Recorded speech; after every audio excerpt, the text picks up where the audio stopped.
so many of us are now feeling, Yes.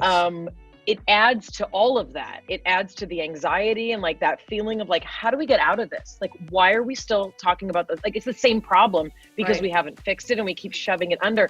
So that sense of anxiety also it's taught us all to listen more. Like when Dave Chappelle came out with his special and he was like, you don't need me to speak about what's happening because the streets are speaking. Like listen to what's happening. And I think even on an interpersonal level, like, especially for those of us who are used to being out of the house and we work and we do this, how about if you're alone with your thoughts? Like, how about if it's just you and whoever's in your immediate home and you got nowhere to go? Sometimes you have to shut up, shut up and listen. Absolutely. Listen is the scariest thing. I mean, just, for me, I was numbing for the last however many years I was drinking. And when I stopped 2 years ago, it was scary. But like, then you realize, after meditation, I've been in therapy since I was 5 years old, you just like, it's actually much easier to feel the feelings at that moment than it is to numb, because it just comes back like 100 times worse. Oh yeah, they say if you want to find out why you're using, stop using. Right. Right. Yeah.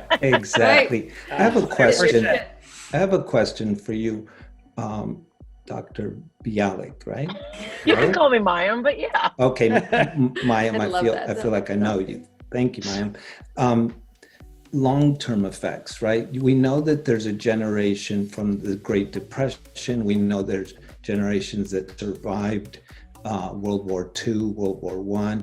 What do you think as a sort of neuroscientist will be sort of the long-lasting effects of this generation, the great pandemic? I think it depends. We don't know what it's going to look like next. And I think that's also what's so frustrating for so many of us. What I do know, and this is also what I'm learning about, from a mental health perspective in particular, is that we will continue to see the effects of this beyond this generation as well. Because when you look at what this country's been through, it's not just the pandemic, which we were told was coming for many years. Right. It's not just the pandemic. It is the economic instability that we're in. And it is the overturn of a society that is now dealing with the fact that 70 million people are okay with the platform of someone that tends to not support Black people, gay people, brown people. So we have a very divided country. So when you add all of those things, you get,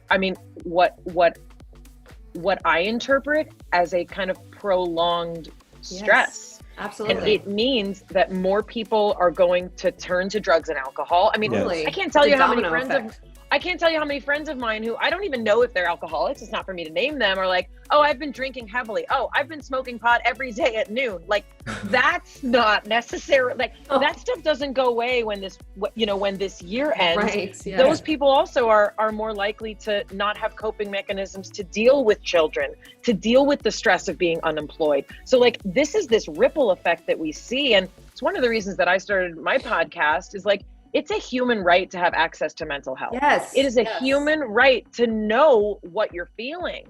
Like, people don't even know, like, why am I having trouble sleeping and eating? You're anxious, dude. Like, the world is collapsing. I totally hear you.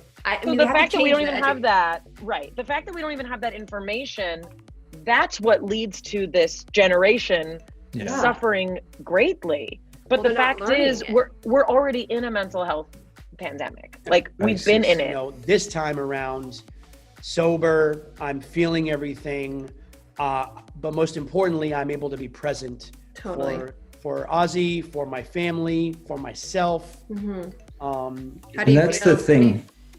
Go ahead, Rene. No, I was going to say that's, we get sober, right? It doesn't mean that life stops. It doesn't mean that we don't end up getting these curveballs. People die, different things happen, and for me, I'm so proud of AJ that we talk every day, we talk lots of times a day, and we talk about sobriety a lot of the times. And I'll say to him, how are you feeling? Is the back of your head telling you, oh, this is a perfect opportunity right now to have a drink? Who would blame me, right?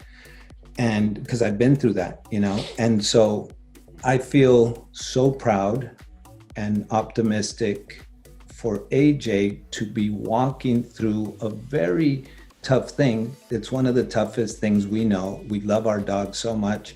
Yes. And he's walking through it with grace, with dignity, sober, and that we can live with, right? We can live with that. And he's doing the most loving thing he could do for his best bud, right? Let me tell you, it's so hard. My husband right now is currently going through it. We're going to have to also put our dog down soon, but it's so tempting to just medicate the dog, right? And not like put him down right away. What you're doing is so brave, AJ. I'm so proud of you that you're feeling your feelings and that you are, you know, talking about it, because that is part of the recovery, and you're staying sober, and you're for the first time feeling the feeling of grief and loss. It's interesting because when we did the show, you and I, Cheryl, you know, was the first time I really started like feeling my feelings, leaning into the uncomfortable, Totally. not being able to run and hide in a corner or at a bar or with a straw up my nose. You know, I had to feel.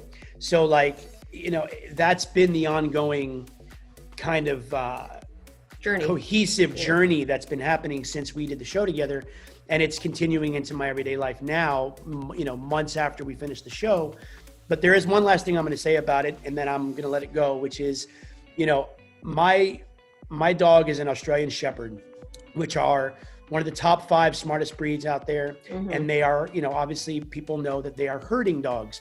So one of the things I'm going to miss the most, besides all of his just great energy, is when you met him for the first time, he would stick his butt in your face. And he was hurting you, but to most people, they were like, what is your dog doing? And he also liked it if you just scratched his ass, and he would look up at you and he would just be smiling like, keep on scratching, keep scratching. So I think I'm going to try to take that character trait on with me. And that's how I'm going to greet people from now on. Totally. Especially in this world of COVID, you know, people are doing elbows, fist bumps. I'm just going to put my butt in your face. And that's how I'm going to say hi to you. Yes. Either left or right butt cheek, right? I mean, well, both of my butt cheeks don't really equal even one butt cheek, but that's okay. It's still better. I think it's better that you do that as opposed to putting your face in people's butts. Yeah. Good. Yeah. Yes, that is true. That is true. Yeah. Well, isn't that what's going to happen though? Really? If that, anyway. I mean, maybe. I mean, that could be how we end up greeting ourselves down the road. So weird. You know? Yeah. Well, you know, the new normal. I'm sending you love, AJ, and strength. And, you know, if you want to ever call me and just let it all out, I'm here for you. You know my number. Oh, I'll be calling a lot of people tomorrow, believe me. You want me to send you meditations? You know where to go. Yes, I do.